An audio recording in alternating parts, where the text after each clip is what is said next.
Celui qui cherche la gloire de Dieu ne désire que sa volonté et son chemin.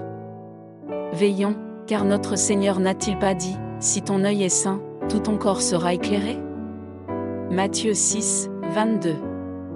Quand la vue n'est pas voilée, quand l'œil ne regarde que dans une direction, tout l'être suit cette direction. Que notre regard soit sain et franc pour voir ce chemin que Dieu montre à ceux qui ne cherchent que sa gloire. Votre sentier n'est peut-être pas facile, mais pourvu que cela soit le sien.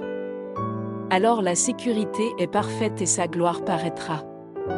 Dieu a montré ses voies à Moïse, mais ce chemin était rempli d'obstacles. Conduisant son peuple par la colonne de nuée et de feu, Dieu manifesta sa gloire, réduisit à néant les obstacles et donna au peuple de triompher des difficultés. Il en sera de même pour vous. Le désert et la solitude sont les conditions dans lesquelles il fait voir sa gloire à son enfant qui obéit à son appel. Quelle est la réponse de Dieu à la requête de Moïse ?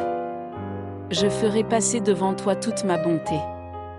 Au milieu des circonstances où se trouvait son serviteur, au point de vue humain, elle ne pouvait être plus difficile, Dieu ouvre les écluses de sa grâce. Vous vous êtes réfugiés en lui, et lui, de son côté, tourne vers vous son regard favorable. Il agit en grâce pour vous au fur et à mesure de vos besoins.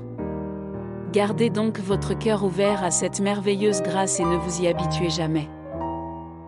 À quelles conditions Dieu nous montre-t-il son chemin et nous fait-il voir sa gloire ?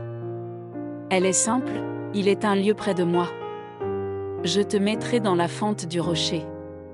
L'apôtre Paul nous dit que ce rocher qui suivait le peuple était Christ. 1 Corinthiens 10, verset 4.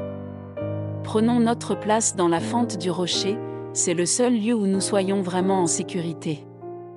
La communion avec Jésus-Christ est le secret de la persévérance et de la fidélité. C'est là, dans ce lieu près de lui, que le Seigneur nous montrera son chemin et nous fera voir sa gloire.